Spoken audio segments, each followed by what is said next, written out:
যখন মাইয়েতকে কবরে শোয়ানো হয় তখন সে তাকে দাফন করে যাওয়া ব্যক্তিদের হাঁটার খসখস আওয়াজ শুনতে পায়। এরপরে তাকে যখন শুইয়ে দেওয়া হয়, সে যদি মুমিন ব্যক্তি হয় তাহলে তার মাথার দিকে তার সালাত এসে দাঁড়িয়ে যায়। দুনিয়াতে আপনি যে নামাজগুলো পড়েছেন, আমি যে নামাজগুলো পড়ছি, এগুলো মাথার দিকে দাঁড়িয়ে যায়। ডান দিকে চলে আসে তার সওম মানে কি? রোজা। বাম দিকে চলে আসে যাকাত।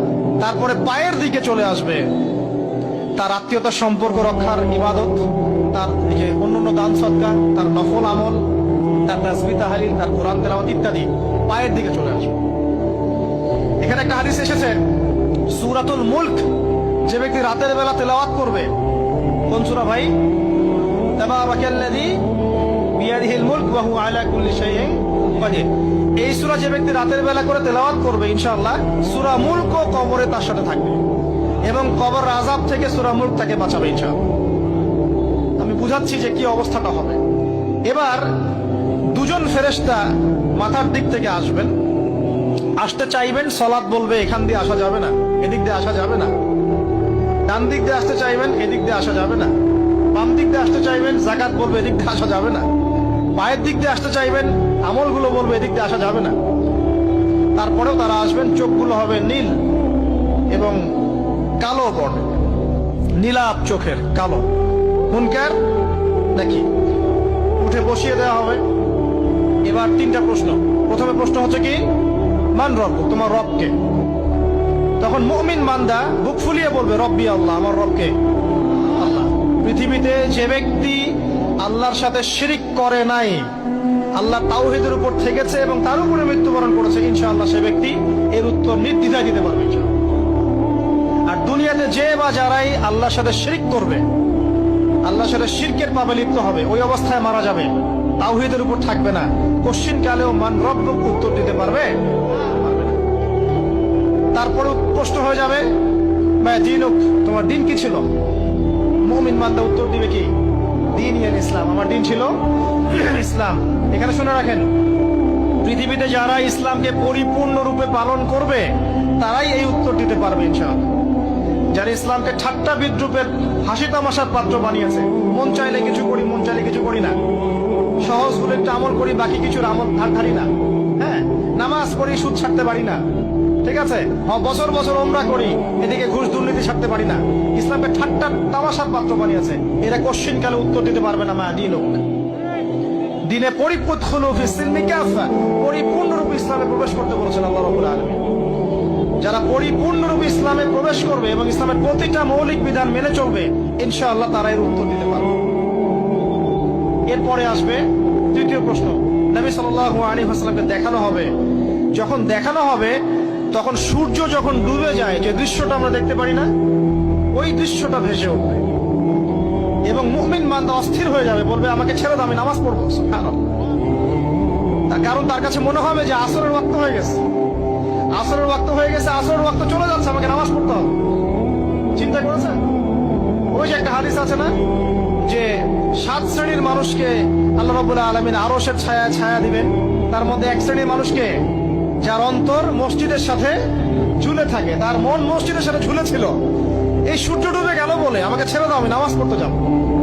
তখন ফেরেশতারা বলবেন তোমাকে নামাজ পড়তে দেয়া হবে, তবে তার আগে তুমি এর উত্তর দাও। কি উত্তর?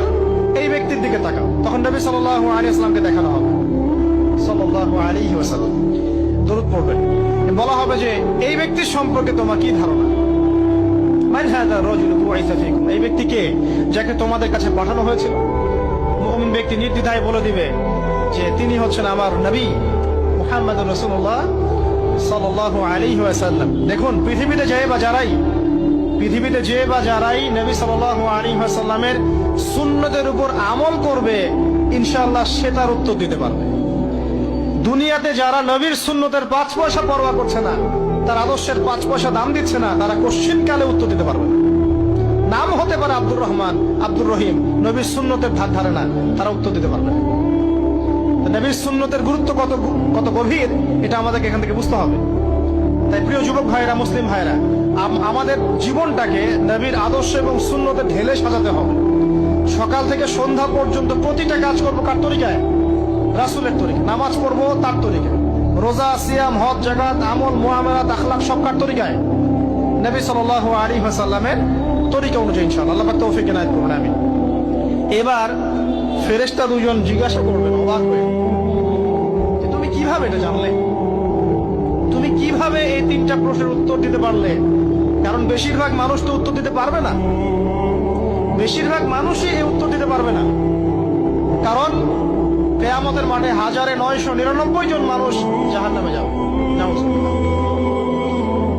তো এটা কঠিন পরীক্ষা। আল্লাহ রাসূল সাল্লাল্লাহু আলাইহি ওয়াসাল্লাম বলেছেন যে নিশ্চয়ই তোমাদেরকে এখানে পরীক্ষায় ফেলা হবে, আর তোমরা যদি এই পরীক্ষা জেনে তোমাদের মৃতদেরকে দাফন করা থেকে বিরত না থাকতে, তাহলে আমি তোমাদেরকে শুনিয়ে দিতাম কবরে কেমন পরীক্ষা হয়। মানে যদি আমরা শুনতে পারতাম যে কবরে কেমন পরীক্ষা হয়, আমরা ভয়ে আমাদের মৃতদেরকে দাফন পর্যন্ত করতাম না। এটা নবীজি বলছেন সাল্লাল্লাহু আলাইহি ওয়াসাল্লাম। তাকে জিজ্ঞাসা করা হবে যে তুমি কিভাবে জানলে এটা? বেশিরভাগ মানুষ তো পারে না উত্তর দিতে। তখন সেই ব্যক্তি বলে বসবে, সেই ব্যক্তি বলবে যে করা'তু কিতাব আল্লাহ, আমি আল্লাহর কিতাব এই কোরআন পড়েছি।